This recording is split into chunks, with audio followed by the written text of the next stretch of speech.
کیا آپ جانتے ہیں کہ گھر کو جنت کیوں کہا جاتا ہے؟ ایسی کیا وجہ ہے کہ گھر کو جنت سے تشبیہ دی گئی ہے؟ گھر ایک ایسی جگہ ہے جہاں پہ ہر انسان، چاہے مرد ہو یا عورت، وہ راحت حاصل کرتا ہے، اسے سکون ملتا ہے۔ اور یہ ویسے تو دیکھا جائے تو اینٹوں کا ایک مکان ہوتا ہے، لیکن ہم سب لوگ جب اس کو مل کر اسے بناتے ہیں نا، تو یہ سب کی محبت اور پیار سے نا یہ گھر بن جاتا ہے۔ یہ جو مکان ہوتا ہے نا، یہ پھر گھر کہلاتا ہے۔ السلام علیکم ایوری ون، کیسے ہیں آپ سب؟ ہوپفلی کہ سب ٹھیک ہوں گے۔ الحمدللہ میں بھی بالکل ٹھیک ہوں، اور یہاں پر آپ سب کے ساتھ ایک نئے ویلوگ کے ساتھ حاضر ہوں، اور آج کے ٹاپک کے ساتھ ہی بات کرتے ہیں۔ صبح کا ٹائم ہے اور ساتھ ہی جیسے ڈیز میں کام سٹارٹ ہوتا ہے، ناشتے کے بعد روم کی طرف آئی ہوں اور بات کرتے ہیں کہ گھر کو جنت کیوں کہا جاتا ہے، جبکہ گھر جو ہے وہ تو اینٹوں کا ایک مکان ہی ہے نا، ہے تو اسے جنت کی طرح کیوں تشبیہ دی جاتی، کیسے کہہ سکتے ہیں؟ تو گھر ہے نا، یہ ہم سب مل کر اسے اپنی محبت پیار سے مل کر رہنے سے نا اس کو ایک خوبصورت سا گھر بنا دیتے ہیں، اور اس کو پھر جنت سے اس لیے تشبیہ دی جاتی ہے کہ سب لوگ اس میں مل کے رہتے ہیں، پیار محبت سے رہتے ہیں۔ اور اس کے ساتھ ہی اس کو پرسکون جگہ کیوں کہا گیا کہ انسان گھر میں ہی آ کے سکون کیسے لے سکتا ہے؟ کہ اس گھر کو بنانے والی جو ہم ملکائیں نہیں ہوتی، ملکہ شہزادیاں گھر کی، جو گھر کی پوری رکھوالی کرتی ہیں، پورے گھر کا نظام سیٹ کرتی ہیں، گھر کی ہوم میکرز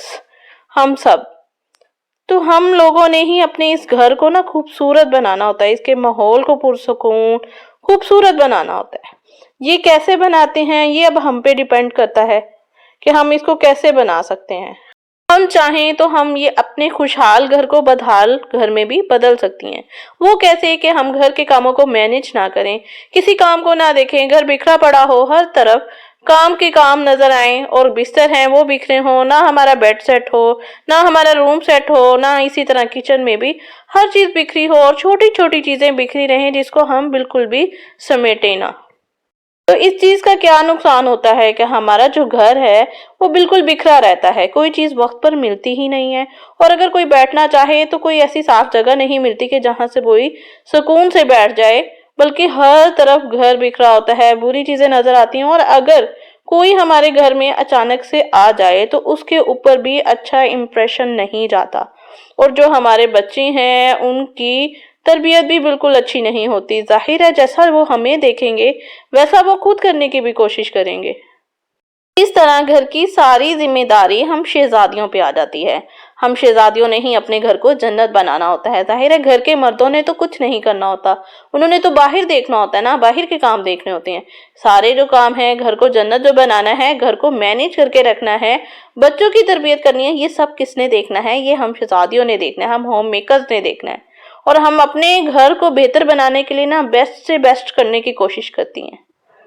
اور پھر ہم کامیاب بھی ہوتی ہیں۔ اور ہمارے لیے میں کہتی ہوں یہ کام مشکل نہیں ہے، جب ہم اسے ڈیلی بیسس پہ کرتے ہیں، بار بار کرتے ہیں، بس ہمیں مینج کرنا آ جائے، جب ہم ان کو مینج کرنا سیکھ لیتے ہیں نا تو پھر بالکل بھی مشکل نہیں ہے۔ میں جانتی ہوں کہ ہمارے لیے تھوڑی ذمہ داریاں زیادہ ہیں، ہمیں گھر کو دیکھنا ہے، گھر والوں کو دیکھنا ہے، کھانے کو دیکھنا ہے، بچوں کو دیکھنا ہے، کوئی آ گیا، گیسٹ آ گیا، اس کو دیکھنا ہے، ہر چیز کو دیکھنا ہے، لیکن اس کے ساتھ ہمارے لیے اجر بھی تو بہت زیادہ ہے نا۔ ہمیں گھر کی شہزادیاں کہا گیا ہے، ہمیں ملکائیں کہا گیا، ہم گھر کی سربراہ بھی تو ہوتی ہیں نا، ہر چیز کو مینج کرنا بھی تو جانتی ہیں نا، چٹکیوں میں جیسے جادو کرتی ہیں ویسے۔ اور اللہ تعالیٰ نے عورت کو درجہ بھی تو عظیم عطا کیا ہے، اگر وہ ماں کے درجے پر ہے تو کہا گیا ہے جنت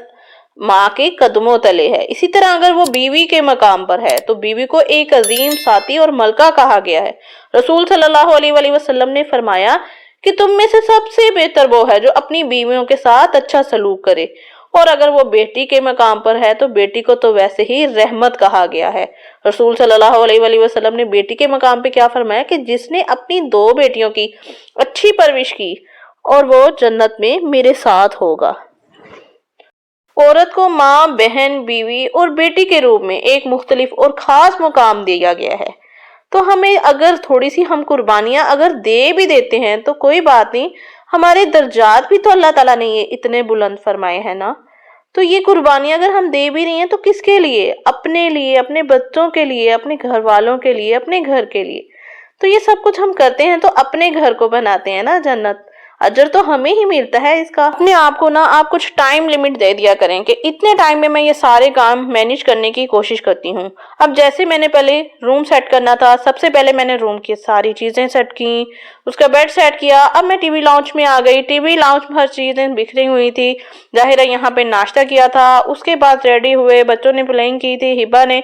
یہ چھوٹی چھوٹی چیزیں بکھرے تھی، ان کو سارا صاف کرنے کے بعد اس کے بعد لاسٹ میں کچن میں جاؤں گی، اور کچن کو سمیٹنے کے بعد پھر میں کھانے کی طرف ہو جاؤں گی۔ تو ان سب کاموں کو ساتھ ساتھ میں نے اپنے مائنڈ میں سیٹ کر لیا ہے کہ میں نے اتنا ٹائم میں نے اپنے آپ کو دے دیا ہے کہ اس ٹائم میں نے یہ سارا کام مینج کرنا ہے، اور انشاءاللہ مجھے پوری امید ہے اس ٹائم تک میں بالکل فری ہو جاؤں گی۔ بس یہ کہ میں نے کسی کام کا سٹریس نہیں لینا۔ اگر میں خود کو سٹریس دوں گی کہ نہیں یہ کام تو میں نے کرنا ہی کرنا ہے، کرنا ہی کرنا ہے، نہیں تو میں ایسے ہو جاؤں، پھر وہ میں سٹریس میں نا وہ کام کر نہیں پاؤں گی۔ تو میں نے ریلیکس رہ کے خود کو، مائنڈ کو بھی ریلیکس رکھنا ہے، خود کو بھی ریلیکس رکھنا ہے،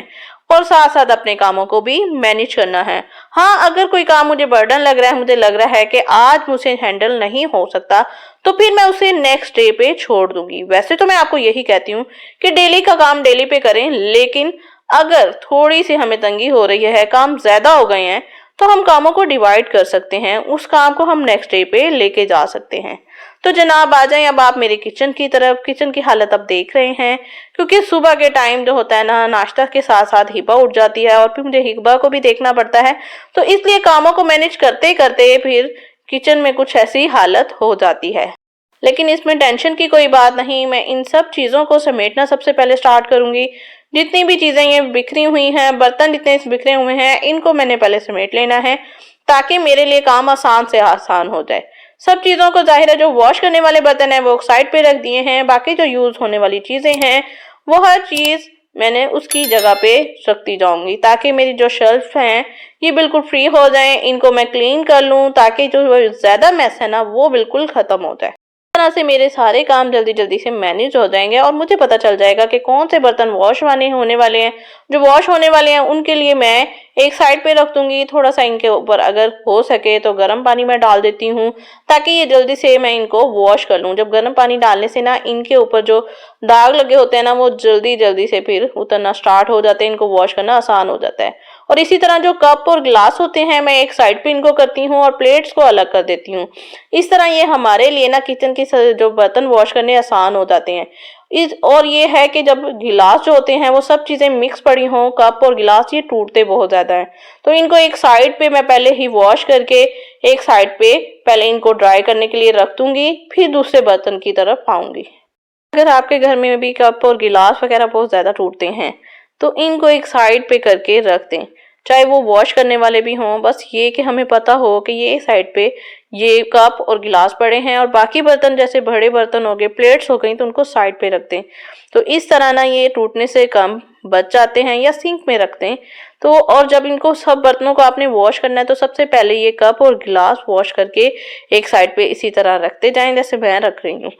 تو اس طرح یہ پہلے واش ہو جاتے ہیں تو ٹوٹنے کا ڈر بھی کم ہو جاتا ہے، باقی برتن ہم بعد میں آرام سے واش کر سکتے ہیں۔ اور ہاں اگر آپ بھی گلاس اور یہ کپ وغیرہ جو واش کر لیتے ہیں تو اگر آپ کے پاس کوئی ٹوکری یا باسکٹ ہے تو اس میں رکھ دیا کریں، یا ان کے لیے کوئی فکس جگہ بنا دیں، تو اس طرح یہ باقی برتنوں سے ٹچ بالکل نہ ہو۔ تو یہاں پہ میرے باقی برتن بھی بالکل واش ہو چکے ہیں، اس کے بعد میرا نیٹ کلین یہ کچن بالکل ریڈی ہے۔ تو اس کے بعد میں سارے گھر کو، اب جو نیچے والی صفائی بھی ہے وہ آرام سے ہو بھی جائے گی، لیکن اوپر سے جب ساری چیزیں سیٹ ہو جاتی ہیں نا، کچن، روم اور اس کے علاوہ ٹی وی لاؤنج، تو پورا گھر جو ہے نا وہ پرسکون لگتا ہے، خوبصورت لگتا ہے، اور ہمیں بھی لگتا ہے کہ اب ہمارے کام تھوڑے کام ہیں۔ تو بس ہم نے خود کو ریلیکس رکھنا ہے اور اپنے کاموں کو مینج کر کے چلنا ہے، تو ہمیں کوئی ٹینشن نہیں ہوگی، کوئی پریشانی نہیں ہوگی، بلکہ سب کام وقت پر مینج ہو جائیں گے۔ تو گھر کو جنت بنانے کے لیے ہم نے یہ چھوٹے چھوٹے سے ٹپس استعمال کرنے ہیں، اپنے مائنڈ کو ریلیکس رکھنا ہے، اور اپنے گھر کو خوبصورت اور جنت کی طرح بنانا ہے۔ تو یہاں پہ میرے کام تو فنش ہو گئے ہیں، تو ملتے ہیں نیکسٹ ویڈیو میں۔ اللہ حافظ۔